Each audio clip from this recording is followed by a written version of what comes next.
بسم اللہ الرحمن الرحیم۔ ساری تعریف اللہ کے لیے، درود اور سلام محمد اور آل محمد۔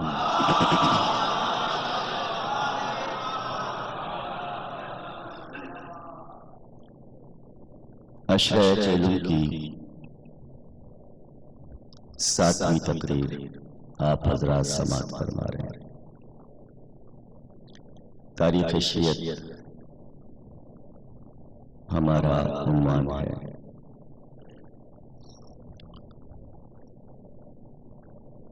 گفتگو اس منزل تک پہنچی کہ شیعت عرب میں اور ایران میں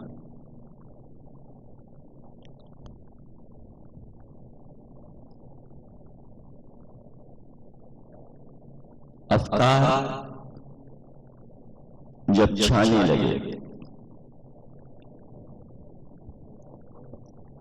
اور لوگ متاثر ہونے لگے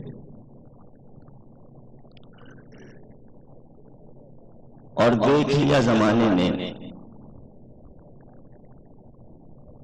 کہ قتل کرنے کے باوجود، دیواروں میں چنوانے کے باوجود کوئی کمی نظر نہیں آتی، تو اب مخالف بادشاہوں نے عوام نے ایک ایسی سازش تیار کی، مطالعہ کرنے کے بعد، مشاہدہ کرنے کے بعد، کہ دراصل جو رہنما ہیں شیعت کے، ان میں جو خوبی ہے، جو روحانیت ہے، وہ ان کی طاقت ہے، اور اس طاقت کو چھینا نہیں جا سکتا۔ نہ قید خانے کے اندھیرے، نہ بیڑیاں، نہ ہتکڑیاں، ان کی جسم کی نورانیت اور ان کے فکر کی افادیت، ان کے کردار کی تابندگی اور ان کے مذہب کی زندگی درخشندگی کو چھینا نہیں جا سکتا۔ اس لیے اب جو سازش تیار ہوئی وہ یہ تھی کہ ہم عوام کو ان کے پاس سے ہٹا نہیں سکتے، تو کیوں نہ ان کے جیسے بنائیں۔ آج کی فکر امید ہے آپ سمجھ گئے ہوں کہ گفتگو کس نہج پر ہوگی۔ بات وہیں سے مسلسل کر رہا ہوں کہ جب آفتاب امامت برج ششم میں آیا تو قدرت نے خطاب عطا کیا صادق۔ قدرت کو معلوم ہے کہ اب تم اس رخ سے آؤ گے، تم ہار گئے، سب کچھ کر کے دیکھ لیا، اس لیے اب سازش یہ بنی کہ بصرہ ہو یا کوفہ یا بغداد، کچھ ایسے لوگ بناؤ کہ جو ان جیسے معلوم ہو، تو لقب قدرت نے صادق عطا کیا تھا۔ مقابل پر دو محاذ آئے، ایک طرف محاذ تھا کہ اگر تم امام ہو تو اب ہم بھی امام بنائیں گے، دوسرا محاذ بصرے سے کھلا، یہ سلسلہ تھا تصوف کا۔ یہ تو اتنا روحانی ہے کہ یہ تو غاروں سے نہیں نکلتا۔ تم تو راستوں میں بھی جاتے ہو، اچھے لباس بھی پہنتے ہو، کھاتے بھی ہو، پیتے بھی ہو، مجمع میں بھی بیٹھتے ہو، یہ تو گپھاؤں میں چھپا ہوا ہے۔ لیکن ترکیب تو اچھی لڑائی تھی، لیکن پیغمبر نے بتا دیا تھا کہ اسلام نہ صرف رہبانیت ہے اور نہ صرف دنیا کی عیاشی، بلکہ اسلام میں دین و دنیا ساتھ ساتھ ہے۔ اس لیے کوشش تو بہت کی کہ صوفیوں کو امام کے مقابل میں لایا گیا، تصوف کا سلسلہ چلایا، پھر امامت کا ایک سلسلہ شروع ہو گیا۔ زمانہ جھکنے بھی لگا، جانے بھی لگا، اس لیے کہ آسان تھا کہ عوام کو اپنے بس میں رکھنے کے لیے سب سے پہلی ترکیب حاکموں کو یہ کرنا پڑتی تھی کہ عوام کو جاہل رکھا جائے۔ توجہ ہے نا آپ کی؟ جب تک عوام جاہل نہ ہوں گے اس وقت تک حاکم کے بس میں نہیں آ سکتے۔ اس لیے بعد رسول سب سے پہلا کام جو ہوا وہ کام یہ تھا کہ اگر کوئی حدیث بیان کرے گا تو اس کو کوڑے لگائے جائیں گے۔ ابھی جب ایران گیا تو وہاں کے بڑے علماء سے ملاقات ہوئی، آیت اللہ طباطبائی، آیت اللہ جلالی، آیت اللہ جلالی سے ملاقات ہوئی تو انہوں نے بتایا میں حدیث کی تاریخ، ترتیب و تدوین پہ کئی جلدیں لکھ رہا ہوں، اور انہوں نے اپنی پہلی جلد کے مقدمے کے کچھ ٹکڑے مجھے سنائے۔ ان کا کہ حدیث پہ اب تک ایران میں، عراق میں، عرب میں ایسی کتاب نہیں لکھی گئی، پہلی بار یہ کتاب منظر عام پر آئے گی تو آپ پڑھیں گے۔ تقریباً 2 گھنٹے میری آیت اللہ سے بات چیت ہوئی حدیث کے موضوع، تو انہوں نے بتایا کہ میں اس میں صاف لکھ رہا ہوں کہ بعد نبی فلاں فلاں فلاں نے پابندی لگائی تھی کہ حدیث نہ لکھی جائے نہ بیان کی جائے، کتابوں کو جلوا دیا جس میں حدیثیں لکھی گئی تھیں۔ اس لیے عالم اسلام کے کسی فرقے کے پاس حدیث کا تسلسل نہیں ہے، اور ان کا ہم نے ثابت کیا ہے کہ تاریخ تشیع میں شروع سے آخر تک سلمان، ابو ذر، مرداد، عمار کتابیں بھی لکھتے رہے حدیثوں پر اور بیان بھی کرتے رہے۔ اس لیے حدیث کا تسلسل ہمارے پاس ہے، کسی کے پاس نہیں۔ اب کوئی اہل حدیث بن جائے تو ہم کیا کریں؟ حدیث ہے ہمارے پاس، بننے والے اہل حدیث بن جائیں، بنتے رہیں۔ اس کے بعد گفتگو ہوئی حدیث کی سندوں پر۔ میں نے کہا کہ دیکھیے ہمارے پاکستان میں ایک پورا طبقہ ہے بزرگوں کا، بوڑھوں کا، جوانوں کا بھی، کہ جو ایران سے بہت متاثر ہے اور وہ کسی کی سنتا ہی نہیں آپ لوگوں کے آگے۔ تو بعض اس میں سے یہ کہتے ہیں کہ صاحب یہ فلاں چیز ہے، حدیث کسا کی کوئی سند نہیں ہے۔ کیا یہ افکار ایران سے جاتے ہیں؟ میں نے پوچھا ان سے کیا آپ لوگ بھیج رہے ہیں یہ افکار کہ لڑکے یہ کہتے پھرتے ہیں کہ صاحب حدیث کسا کی کوئی سند نہیں ہے؟ اکثر منبر سے علماء کہتے ہیں کہ صاحب امام صادق کی حدیث روئے رلائے، رونے والے کی صورت بنائے جنت میں جائے، اس حدیث کے بارے میں کہتے ہیں غلط ہے۔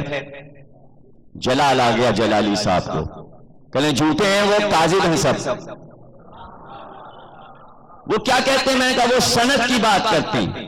کہنے لگے اگر مجھ سے کوئی یہ کہے کہ حدیث کسا کی سند کیا ہے، روئے اور رلائے، رونے والے کی صورت بنائے تو جنت میں جائے، اس کی کیا سند ہے؟ تو ان سے پہلے میں یہ پوچھوں گا سند کے معنی کیا ہیں؟ سند کہتے کسے ہیں؟ جو یہ نہ جانے کہ سند کیا ہے وہ کیسے سند پوچھ رہا ہے؟ اور اس کے بعد انہوں نے کہا کہ یاد رکھیں وہ لوگ اصول دین میں سند نہیں مانگی جاتی، سند صرف احکامات الہی میں مانگی جاتی ہے۔ نماز کیسے پڑھیں، روزہ کیسے رکھیں، کب روزہ کھولیں، حج کیسے کریں، اگر اس کے طریقے بیان کیے جائیں وہاں سند مانگی جاتی ہے، معصوم کی حدیث پر سند نہیں مانگی جاتی۔ آیت اللہ کہہ رہا ہے۔ پتا چلا کہ یہ افکار ایران سے نہیں آئے، یہ ڈالرز کے افکار ہیں، اور ایران کو بدنام کرنے کے لیے یہ کام ہو رہا ہے۔ اس لیے کہ سارے علماء سے میری بات ہوئی، ان کا جو چیزیں خمینی صاحب کی طرف سے بیان کر دی جاتی ہیں، بعض غلط باتیں بیان کی جاتی ہیں جو آیت اللہ نے نہیں کہی۔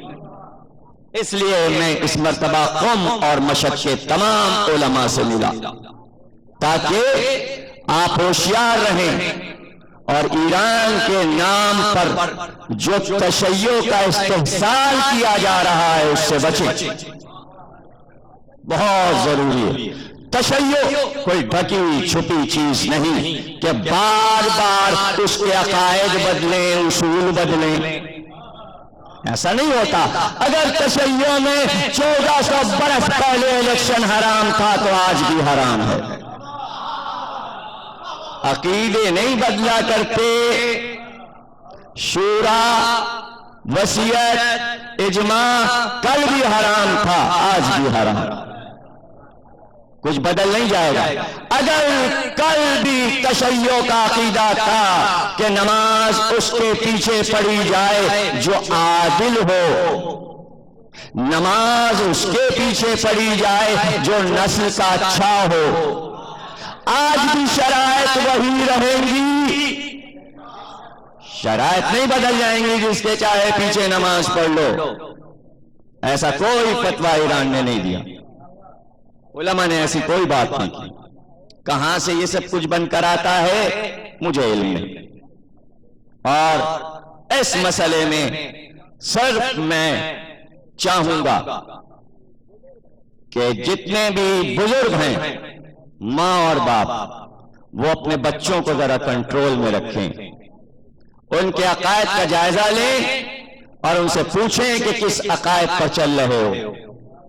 غلطی بچوں اور جوانوں کی نہیں ہے، غلطی ان کے ماں اور باپ کی ہے۔ اور جب تک وہ بچوں سے نہیں پوچھیں گے کتنے فیصد مجلس میں آتے ہیں، پوسٹر بازی میں بڑے آگے آگے، نعرے بازی میں بڑے آگے آگے، جھنڈے جلانے میں بڑے آگے آگے، اور مجلس حسین میں پتہ چلا ماں باپ صحیح تربیت بچوں کو نہیں دے رہے ہیں۔ یاد رکھو، پہلی تربیت ہے تشیع کی، اپنے بچے کو سکھانا کہ کیسے فضائل سنے جاتے ہیں، کیسے مصائب سنے جاتے ہیں، فرش پہ کیسے بیٹھا جاتا ہے، ماتم کیسے کیا جاتا ہے، مجلس میں کیسے رویا جاتا ہے۔ اگر یہ نہیں سکھایا تو وہ شیعہ تاریخ میں نہیں ہے، وہ دائرہ تشیع میں نہیں ہے، پھر کوئی اور مذہب ہوگا اس کا۔ وہ مذہب کو بدنام کرنے کے لیے اپنے آپ کو شیعہ کہہ رہا ہے۔ شیعہ کی پہچان ہے تہذیب مجلسی، اگر یہ نہیں تو کچھ نہیں، پھر کچھ نہیں ہے، اس کا تعلق تشیع سے نہیں ہے۔ حدیثیں مت بیان کرو، مت بیان کرو، نہیں، بعد رسول نہیں، بعد رسول نہیں کہ حدیث نہیں بیان کی جائے گی، حدیث نہیں لکھی جائے گی، جو لکھے گا کتاب جلا دی جائے گی۔ حدیث کی بات نہ کرو، قرآن قرآن قرآن۔ یہ افکار چلے بعد نبی، تشیع نے دفاع کیا، سلمان نے کئی ہزار حدیثیں علی کی فضیلت میں بیان کرنا شروع کی، ابو ذر نے بیان کرنا شروع۔ حدیث سے بچ اس لیے رہے تھے کہ جب حدیث کی بات کریں گے تو بار بار نبی کا فرمان علی کے بارے میں آئے گا۔ علی کی ایک ضربت حدیث غائب کر دو تاکہ علی کی فضیلتیں دب جائیں تاریخ میں۔ سلمان نے بیان کرنا شروع کی، ابو ذر نے، مقداد نے، عمار نے۔ جب عمار نے گلی گلی میں پھر کر بیان کرنا شروع کی تو عمار کا نام ہی خلافت کے ادوار نے عبداللہ ابن سبا رکھ دیا۔ پچھلے سال عظمت صحابہ میں پڑھ چکا، دہرانا نہیں ہے۔ جہاں دیکھا کہ اب بات نہیں بنتی، تقریر کے ہر جملے آپ کو یاد ہے، پروپیگنڈا شروع کر دیا جاتا ہے۔ ایسا غلط پروپیگنڈا کرو کہ شخصیت دب جائے اور کچھ اور ہستی ابھر آئے۔ عمار تاریخ میں چھپ گئے، ان کا نام عبداللہ ابن سبا یہودی رکھ دیا گیا کہ جو علی کی طرف بلاتا تھا۔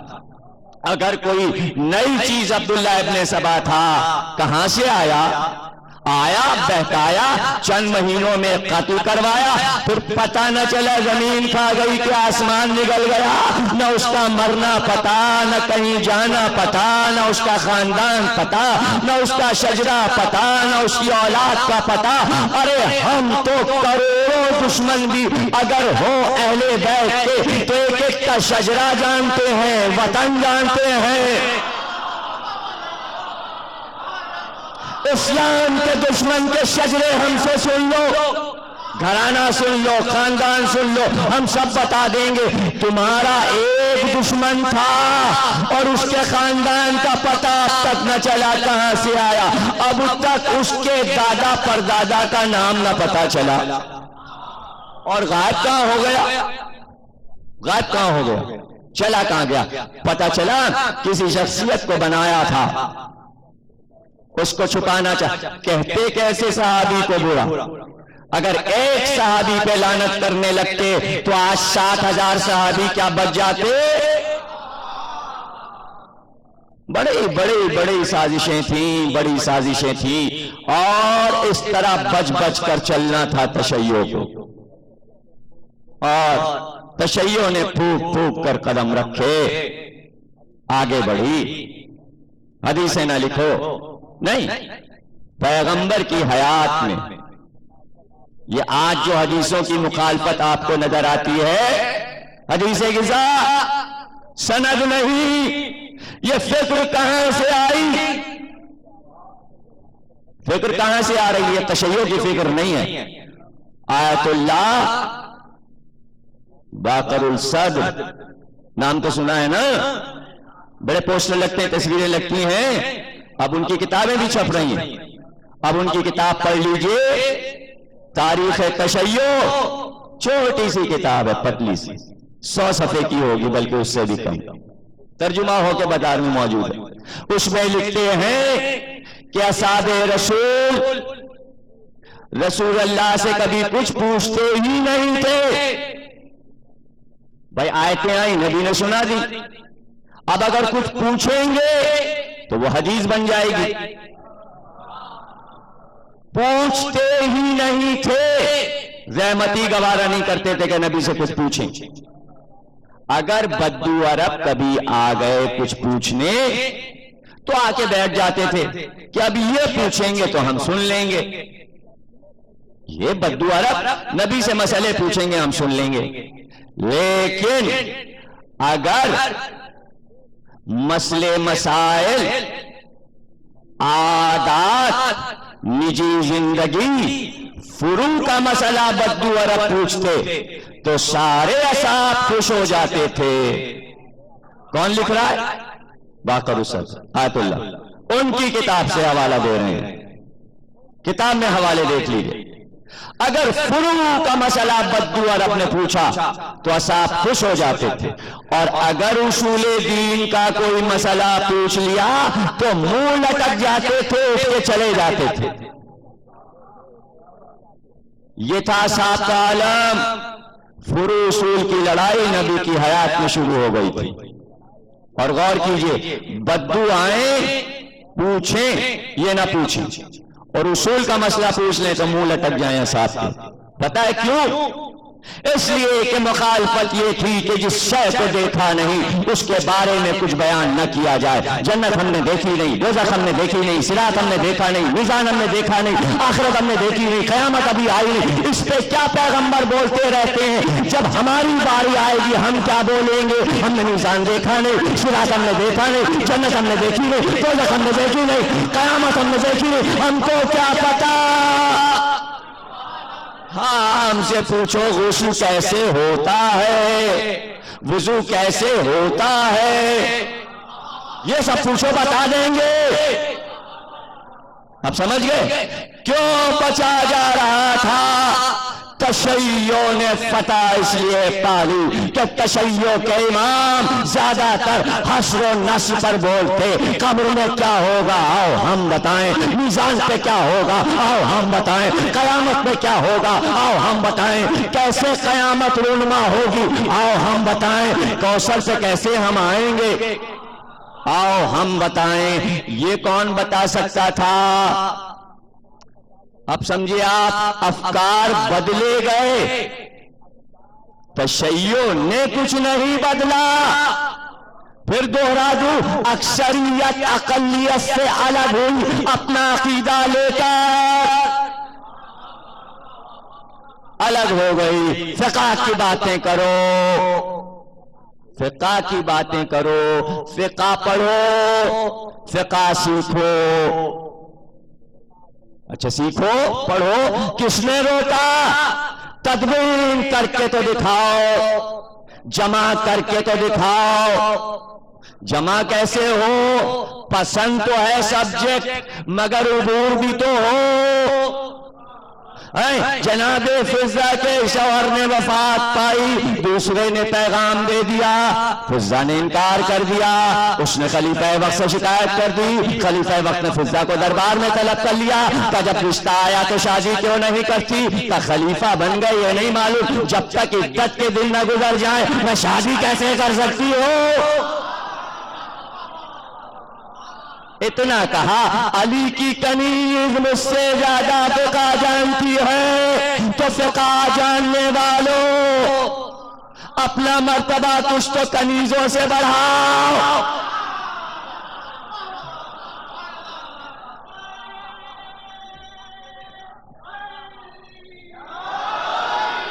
پچھلے سال عمار کی تقریر کرتے ہوئے کہہ چکا، پوچھ لیا کہ نے پانی نہ ہو تو کیا کریں؟ کہ بغیر وضو کے نماز پڑھ لو. عمار کھڑے تھے، کہ قرآن میں تیمم کی آیتیں نہیں پڑھی. کہا کیا قرآن میں تیمم بھی کوئی چیز ہے؟ تیمم معلوم نہیں، عدت کے دن معلوم نہیں، فقیہ بنے ہوئے ہیں. ایسے فقیہ کو کیا کرنا ہے؟ لیکن ایسے فقیہ کو ہم لے کر کیا کریں؟ فقہ بھی ایک ایسا علم ہے، بتا چکا ہوں پہلے بھی تقریروں میں کہ نجی زندگی تہذیب سے گزارنے کا نام ہے فقہ. کوئی ہوا نہیں ہے، کوئی ڈر اور خوف و لرزہ نہیں ہے.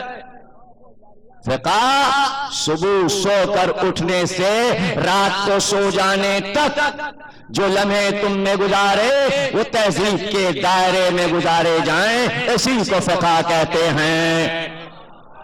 انسان حیوان سے بلند نظر آئے، فقہ پر گامزن ہو کر اسی کو فقہ کہتے ہیں. فقہ اس لیے نہیں کہ مولوی اپنی کتاب میں بند رکھے، فقہ ہے عوام کو سکھانے کے لیے تاکہ تہذیبی بن جاؤ. فقہ فقہ فقہ پکارنے والے خود کتنے تہذیب یافتہ ہیں،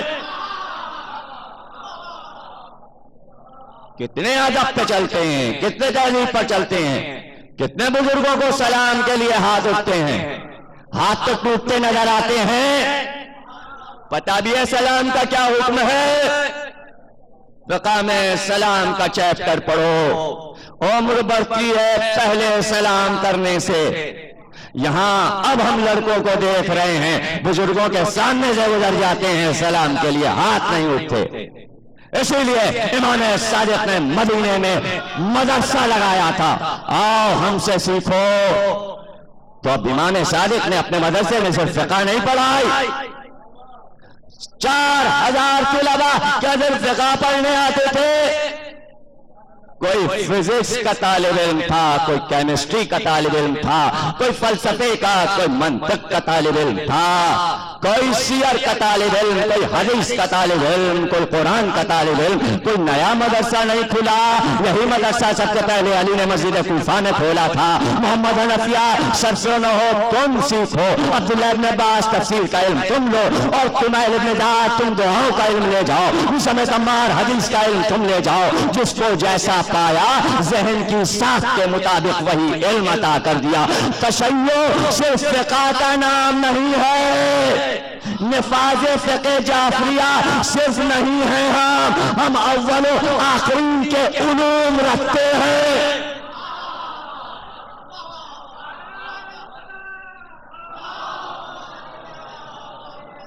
کیا جہالت کی باتیں ہیں یہ، کیا جہالت کی باتیں ہیں یہ. کون سا علم ہے جو شیعت کے پاس نہیں؟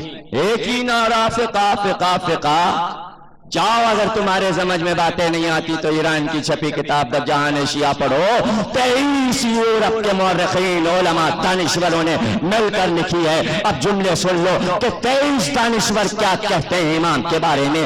کہتے ہیں کہ اس امام کو، شیعوں کے اس امام کو یہ معلوم تھا کہ ایک دن سلسلہ امامت ایک مقام پر رک جائے گا اور اس قوم کو امام نہیں ملے گا، امام پردے میں چلا جائے گا. تو اب ان کو لیڈ کون کرے گا؟ جب تک رہنما نہ ہو اس وقت تک قوم ایک پلیٹ فارم پر جمع نہیں ہو سکتی اور آگے نہیں بڑھ سکتی. امام کو معلوم تھا کہ دوسرے طبقوں کے ہاتھ میں حکومتیں رہیں گی، وہ حکومت اور خزانوں کے بل پر اپنے فرقوں کو برقرار رکھیں گے، لیکن تشیع مسلسل حکومت نہیں پائے گی. تو پھر کیسے ایک جگہ جمع ہوگی، کیسے آگے بڑھے گی، کیسے یہ اجتماع کریں گے؟ اس لیے امام نے ایک ثقافت، ایک تہذیب بنا کر تشیع کے حوالے کی اور کہا یہ تہذیب تم کو لیڈ کرے گی. آج 1400 برس گزرنے کے بعد اسی تہذیب کے سہارے پر قوم چل رہی ہے. یعنی ان سے کوئی نہیں کہتا کہ فرش بجھ گیا ہے آ جاؤ، ان سے کوئی نہیں کہتا محرم کا چاند ہو گیا آ جاؤ. انہیں خود معلوم ہے محرم آ رہا ہے، فرش بچ رہا ہے، علم کے ساتھ جانا ہے، تابوت کے ساتھ جانا ہے.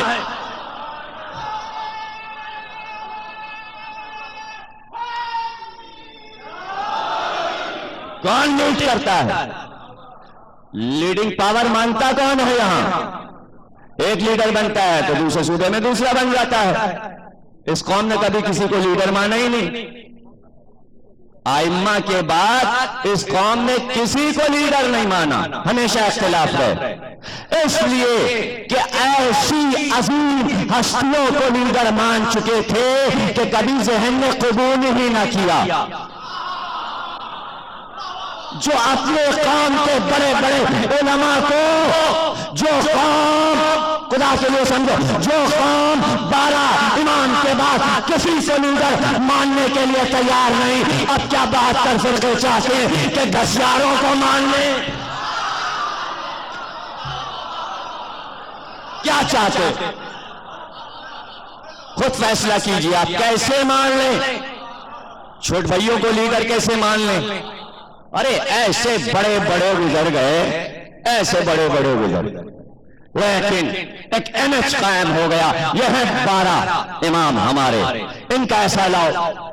ذہن مانتے نہیں. ارے وقتی دوسری بات ہے، کسی عہد میں کوئی بہت بڑا عالم گزر جائے، ٹھیک ہے، کیا کہنا آپ کا، ہم چل رہے ہیں آپ کے کہیں. آپ ویسے نہیں ہیں، ہو بھی نہیں سکتے.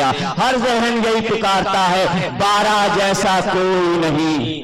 ایک جھلک کہیں مل گئی ٹوٹ پڑے، ایک جھلک 12 میں کی کسی میں مل گئی تو ٹوٹ پڑے. ایک جھلک، ہلکی سی جھلک مل جائے تو بس اسی پر ٹوٹ پڑے. یہ نہیں کہ کہیں خزانہ بٹ رہا ہو، وظیفے بٹ رہے ہوں، آ جاؤ آ جاؤ، نہیں. اب پتا چلا کہ یہ قوم صرف علم کا مانتی ہے. اگر علم کا پرتو تجھ میں ہے تو تیرے پیچھے چلنے کو تیار ہے. پوری قوم کسی روئے زمین پر رہتی ہو، کہیں بھی رہتی ہو، کہاں ہیں ایسے کہ وہ گئے، مامون نے کہا عید کی نماز پڑھا دیجئے، گئے مجمع بہت ہے، لوگ کہہ رہے ہیں آ رہے ہیں نماز پڑھانے، ٹوٹ پڑے لوگ، امام نماز پڑھائے گا، شہزادہ نماز پڑھائے گا، ایران ٹوٹ پڑا۔ اب جو چلے سفید کپڑے، سفید عبا، سر پہ امامہ نہیں، پیر میں نالین نہیں، پانچے چڑھے ہوئے، پٹکا کمر کا کسے ہوئے، عصا ہاتھ میں رسول کا لیے ہوئے۔ اب جو بڑھے رکتے تھے، دونوں ہاتھوں کو بلند کرتے اور کہتے تکبیر اللہ اکبر۔ جب تکبیر بلند کرتا تھا امام، کرو دیوار سے جواب آتا اللہ اکبر اللہ اکبر۔ آنکھ سے آنسو بہتے ہوئے وہ ذرا گھوڑوں پہ بیٹھے تھے، زرعی کمر غلام پیٹیاں کاٹ کاٹ کے، خنجر سے کاٹ کے اپنے تسمے چپلوں کے ٹوٹ پڑے، امام کے ساتھ روتے ہوئے چلے۔ نہ کوئی شاہی رہی، نہ کوئی وزارت رہی، اسی مجمع میں الٹی ہوئی گرد امام کے پیچھے پیچھے کہ قدم چوم لے، ابا کا دامن چوم لے۔ وزیر کا انقلاب آ جائے گا، اس طرح بادشاہ نے کبھی نماز نہیں پڑھائی۔ شاہی تم طرح کے ساتھ بادشاہ آتا تھا تاج سر پہ رکھے ہوئے، یہ تو عجیب انداز سے جا رہے ہیں، آج عید کا دن ہے اور پورا ملک رو رہا ہے کہ رک جائیے، حکم آ گیا رک جائیے، واپس آئیے۔ کہ کیوں؟ یہ کس طرح جا رہے ہیں؟ شاہی نماز اس طرح نہیں پڑھائی جاتی۔ کہ یہ شاہی نماز نہیں ہے، جس طرح رسول کی نماز پڑھاتے تھے اس طرح جا رہا ہو۔ اگر آ بھی جائے یہ امام تو شاہی سے متاثر نہیں ہوتا، بلکہ یہ بتاتا ہے رسالت کیا ہے، نبوت کیا ہے، امامت کیا ہے۔ اب سمجھے کہ 72 فرقے شاہی نمازیں لیے ہوئے آ رہے ہیں، بادشاہوں کی بنائی ہوئی نمازیں لیے ہوئے آ رہے ہیں۔ پریشان نہ ہوا کریں، کیوں کوئی پوچھے کہ الگ الگ یا ملا کے پڑھنے کی بات ہم سے کیوں پوچھی جائے؟ ملا کے کیوں پڑھتے ہیں؟ اپنے لوگ پوچھے ملا کے کیوں پڑھتے ہیں؟ ارے بھائی، ملنا اچھا ہے یا الگ الگ ہونا اچھا ہے؟ تخریب کیا ہے، تعمیر کیا ہے؟ کسی شخص کو ملا دینا تعمیر ہے، کسی کو الگ الگ کر دینا تخریب ہے۔ تو اگر ہم ملا کے پڑھتے ہیں تو ہم تم سے پوچھیں گے الگ الگ کیوں پڑھتے ہو؟ الگ الگ کیوں پڑھتے ہو؟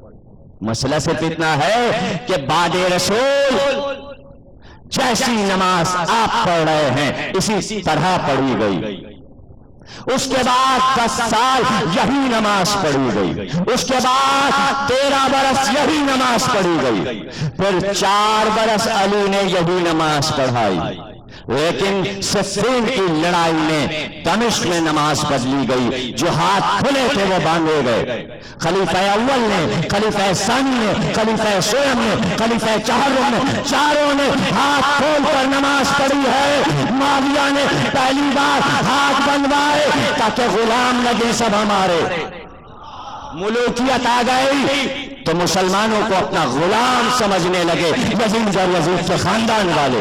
آج تک غلامی میں مبتلا ہے مسلمان، تبھی تو نعرے لگتے ہیں ان کا بھی نشان ہو، نشان معاویہ بھی ہو۔ غلامی کا حق کے نمک ادا کر رہا ہے جنگ اخبار اور سواد اعظم اور سپاہی صاحب، حق کے نمک تو ادا کرنا ہے نا۔ سرپرستی اس حکومت نے کی تھی تو سمجھ جائیے ایسے کی سرپرستی جب کوئی حکومت کرنے لگے تو سمجھ جائیے معاویہ اور یزید کی حکومت آ گئی ہے۔ ہمیشہ یاد رکھیے گا، جب تخریب پسندوں کی سرپرستی ہونے لگے اور ثبوت چاہیے، صفین کا میدان، یہ علی کا لشکر، ادھر پہاڑ کے ادھر معاویہ کا لشکر، اور اسی پہاڑی پہ چڑھ کے ابو ہریرہ، جب نماز کا وقت ہو تو ادھر آ جائیں علی کی طرف، جب کھانے کا وقت ہو تو ابو ہریرہ ادھر چلے۔ لوگوں نے کہا یہ کیا کرتے ہو؟ جب نماز کا وقت آتا ہے تو علی کے پاس آ جاتے ہو، جب کھانے کا وقت آتا ہے تو غائب ہو جاتے ہو۔ وہاں کا کھانے کا مزہ اس کے ساتھ ہے، نماز کا مزہ علی کے ساتھ۔ پتہ چلا نماز وہی ہو رہی تھی جب پہلی بار علی کی بیعت ہوئی اور نماز پڑھائی تو لوگوں نے کہا آج رسول کی نماز کا مزہ آیا، وہی خضوع وہی خشوع۔ تو وہی نماز تو چل رہی ہے، کیا حیرانی ہے، کیا پریشانی، وہی ٹکا چل رہی ہے جو علی نے دی تھی۔ فقہ نہیں بدل گئی ہے، وہی رسول والی فقہ ہے، وہی علوم ہے، وہی دین ہے، وہی مذہب ہے، بدلا نہیں۔ شاہ خدا بندہ ہلاکو خان کا بیٹا بادشاہ وقت ہے، بڑی حسین بیوی ہے، طلاق دے دی ہے بگڑ کر ناراض ہو کر، طلاق دی تو پچھتایا، امام کو بلوایا، فقیہ کو بلوایا، مولوی رجوع ہو سکتا ہے؟ حنفی عالم نے کہا ہاں ہو سکتا ہے۔ تو کیسے؟ کہا اب یہ آپ کی بیوی کسی اور سے عقد کرے، پھر اس کے عقد میں جائے، وہ طلاق دے، پھر آپ اس سے عقد کریں۔ کہا یہ ناممکن ہے، بادشاہ کی بیوی کسی اور کے عقد میں جائے، یہ مجھے منظور نہیں، یہ کیسی فقہ ہے؟ کہا بلاؤ کسی اور مذہب کے عالم کو بلاؤ۔ مالکی عالم کو بلایا گیا، اس نے بھی یہی کہا کہ نہیں یہ فقہ اچھی نہیں، کسی اور عالم کو بلاؤ، بادشاہ کا حکم ہے، بادشاہ کی بنائی ہوئی فقہ تو ہے ہی ہے، بادشاہ جسے چاہے بھگا دے، جسے چاہے بلا لے۔ کیا قدر ہے ایسے علماء کی جو بادشاہوں کی گود میں بیٹھے رہیں، کبھی نکالے جائیں گے، کبھی بلائے جائیں گے، یہ تو ہوتا ہی رہتا ہے، آپ دیکھتے رہتے ہیں، کبھی ٹی وی پہ نظر آئے، کبھی نہیں نظر آئے، درباری ملا کبھی ٹی وی پہ نظر آتے ہیں، کبھی نہیں نظر آتے ہیں، برا ماننے کی باتیں تھوڑی، 14 صدیوں سے یہ ہو رہا ہے۔ آؤ کہ بھئی کسی اور کو بلاؤ، ہم ولی آئے ہیں، کیا کہتے ہو؟ کہ بھئی یہی ہے طلاق آپ دیجئے، اور اس کے بعد وہ جائے اور وہ پھر کسی اور سے عقد کرے، پھر وہ آئے، پھر آپ رجوع کریں۔ کہ نہیں یہ نہیں، کہا پھر کسی اور کو شافعی، چاروں فقہیں آ گئیں، چاروں علماء، کہ بھئی کوئی اور بھی راستہ ہے؟ لوگوں نے کہا ہاں ایک فقہ اور، اگر اس سے آپ رجوع کریں تو شاید کوئی راستہ نکل آئے۔ کہ وہ کیا ہے؟ کہا اس فقہ کا ماننے والا نجف میں رہتا ہے۔ کہ کیا نام ہے؟ کہ علامہ ہلی۔ کہ بلواؤ اس کو نجف سے۔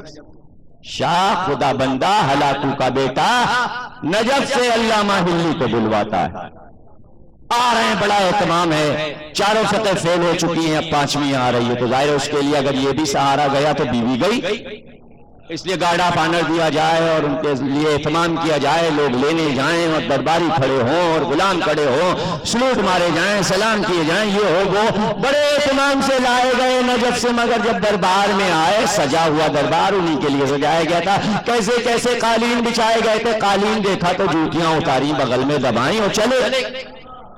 علامہ ہلی، کیا آپ کوئی چھوٹی موٹی چیز سمجھ رہے ہیں؟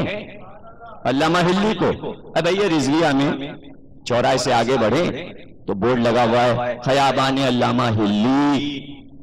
پہلی بار جب یہ رضویہ کی روڈیں رکھی جا رہی تھی، پتہ نہیں کس جاہل کے ہاتھ میں یہ انتظام تھا کہ ہلی لکھا تھا ہلنے سے، وہ والا ہلی، اور اس کے اوپر پردے بھی ڈال دیے تھے سیمنٹ کر کے۔ تو میں روز جا کے دیکھتا تھا کہ آج کس روڈ کا کیا نام رکھا گیا، اب جو اس کا پردہ ہٹایا تو وہ ہلنے والا ہلی، تو میں نے خط لکھ کے بھیجا، میں نے کہا بھائی بڑی ہے اسے حلوے والی سے ہلی ہے۔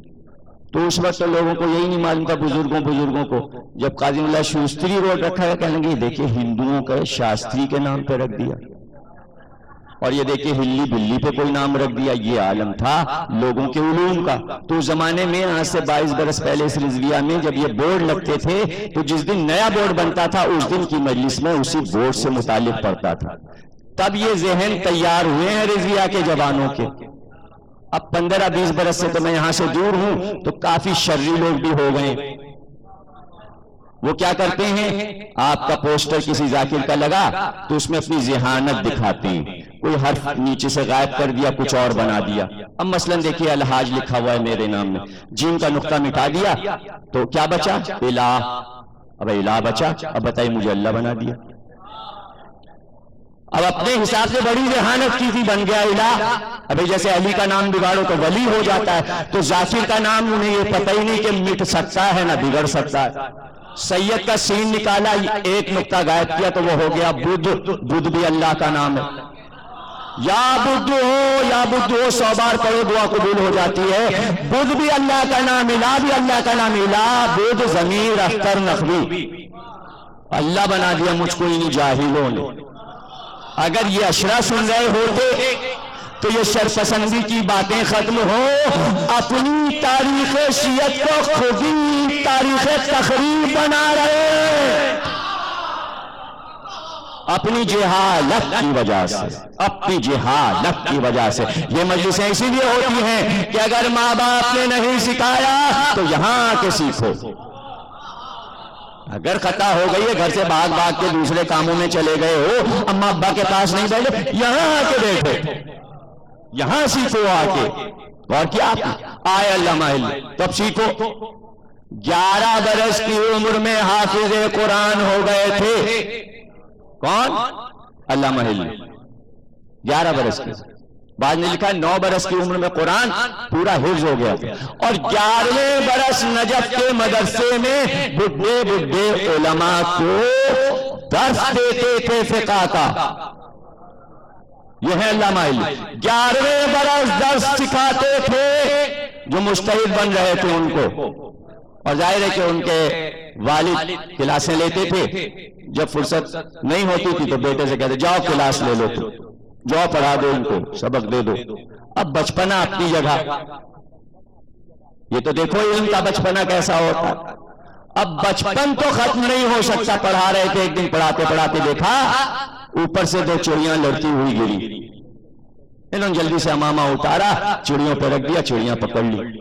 بڈھے بڈھے علماء منہ پھیر کے ہنسنے لگے۔ تو اتنی دیر میں والد آ گئے، کہنے لگے علم اپنی جگہ ہے، بچپنا اپنی جگہ ہے۔ ایسے بنو کہ لوگ تعریف تو کریں۔ جہالت کی باتیں کرنے سے کیا فائدہ کہ لوگ کہیں گنڈا تھا، بدماش تھا، تخریب پسند تھا، ایسی حرکتیں کرنے سے کیا فائدہ؟ کام کرو، تعمیری کام کرو، تعمیری کام کرو۔ ایک دن کسی بات پہ والد ذرا ناراض ہوئے، پکڑنے دوڑے کہ علامہ ہلی چھوٹے سے ہیں، پکڑ لیں، حافظ قرآن کو تھے، جیسے ہی چاہا باپ لے کے دوڑ کے پکڑ لیں، سجدے والی آیت پڑھ دی۔ باپ تو گئے سجدے میں، یہ گئے بھاگ، اس لیے کہ ان پہ سجدہ واجب نہیں، نابالغ تھے۔ ارے یہ علم ہے، علم یہ ہے علامہ ہلی۔ جب بچپن میں ایسے ذہین ہیں، بچپن سے پتا چلتا ہے، پوت کے پاؤں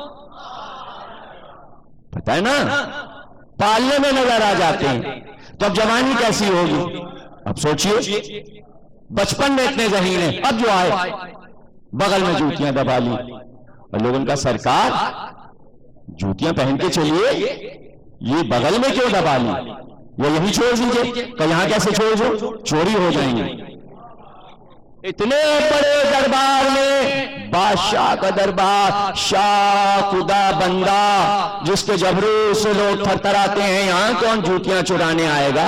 غلام ہیں، خادم ہیں، حاجب ہیں، پہرے دار کھڑے ہوئے ہیں، آپ کی جوتی کون چرائے گا؟ اور وہ بھی اتنی سڑی ہوئی جوتی کون چرا کے لے جائے گا؟ کہ تمہیں نہیں معلوم جوتی چوری ہو جائے گی؟ بزم رسول سے چوری ہو جاتی تھی تو شاہ بندے کیا سے اگر چوری ہو گئی تو کیا ہے؟ کہا بزم رسول میں بھی جوتیاں چوری ہو جاتی تھی؟ کہا ہاں، مسجد نبوی سے بھی جوتیاں چوری ہو، وہاں کون چراتا تھا؟ کہا امام ابو حنیفہ چراتے تھے۔ اب تو لیجئے دروازے پہ بحث شروع ہو گئی، علوم اور فقہ کے خزانے کھل گئے۔ لوگوں نے کہا کیا کہہ رہے ہیں آپ؟ حضور کے 200 برس کے بعد 200 برس کے بعد تو امام ابو حنیفہ پیدا ہوئے، اور آپ کہہ رہے ہیں کہ حضور کی جوتیاں انہوں نے چرا لی۔ کہنے تو پھر مجھ سے سہو ہوا ہوگا، میرا خیال ہے امام مالک نے چرائی ہوں گی۔ یہ کیا کہہ رہے ہیں آپ؟ امام مالک تو اور ان کے بھی بعد آئے، ان کے بعد پیدا ہوئے۔ کہا تو پھر غلطی ہوئی، امام احمد بن حنبل نے چرائی ہوئی رسول کی جوتیاں، ان کا وہ تو ان کے بھی بعد آئے۔ کہا تو پھر اب میں صحیح بتا رہا ہوں، امام شافعی نے چرائی ہوئی۔ کہا وہ تو ان کے بھی بہت بعد آئے، چوتھے نمبر پر۔ کہا تو پھر کسی نے نہیں چرائی؟ کہا نہیں، یہ لوگ پیدا ہی نہیں ہوئے تو رسول کی جوتی۔ تو کہا اب طے ہو گیا کہ یہ چاروں امام رسول کے دور میں نہیں تھے، تو ان کو کیا حق ہے کہ رسول کی فقہ بیان کرے؟ میں اسی فقہ لے کر آیا ہوں کہ رسول کی گود میں پلا، رسول کی زبان چوسی۔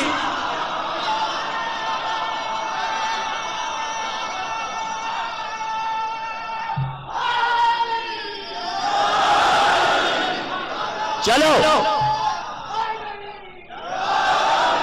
چلو بات کریں تمہارے بادشاہ سے، علی کی فقہ لایا ہوں۔ یہ وہ فقہ ہے کہ جو رسول کی گود میں پروان چڑھی، جو ہے ہی نہیں رسول کے عہد میں، وہ کیا فقہ بنائے گا رسول کی؟ وہ فقہ ہمارے پاس ہے۔ بادشاہ کا مسئلہ حل کر دیا، ایک مسئلہ حل ہوا، خدا بندہ دائرہ شیعت میں آ گیا۔ یا وہ دور تھا کہ جب چنگیز خان نے پہلا حملہ کیا تو سبزوار کو اس طرح تاراج کیا کہ 20,000 شیعہ کاٹ کے پھینک دیے، اور وہی چنگیز خان کا دور تھا کہ عرب چھوڑ کر ایران بسایا تھا، ایران پر جو چنگیزیوں کا حملہ ہوا، چنگیز کی قوم منگولوں کا حملہ ہوا تو سارے شیعہ بھاگے، اور بھاگ کر ہندوستان بسایا، افغانستان بسایا، یا ترکی چلے گئے یا دمشق چلے گئے، سیدہ شہر میں۔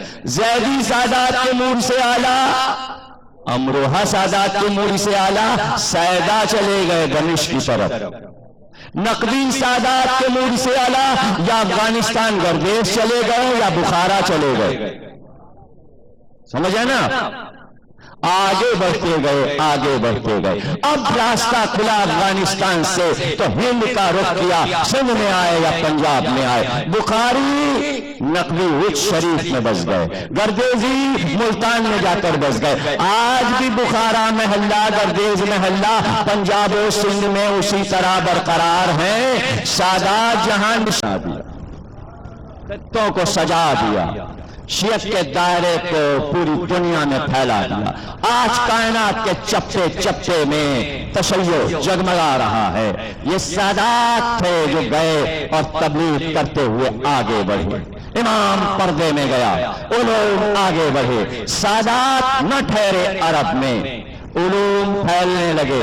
ایک طرف مجتہد تھے، ایک طرف سادات تھے۔ مجتہد نے اپنی مسند سنبھالی، واعظ سنبھالا، اولاد نے کہا ہم اپنی سیرت سے بتائیں گے، اپنے کردار سے بتائیں گے تشیع کیا ہے۔ لوگ بیعتیں کرنے لگے، ہاتھ پر قدم چومنے لگے، جدھر چلے جاتے کسی نے کہا اولاد دے دو، اولاد دے دی، کسی نے کہا زراعت ہری بھری ہو جائے، زراعت ہری بھری ہو گئی۔ جہاں گشت جدھر نکل جاتے، بادشاہ دوڑ کر قدموں پہ گر جاتا۔ فیروز تغلق کا یہ عالم تھا کہ جہاں گشت کی سواری کا انتظار کرتا تھا۔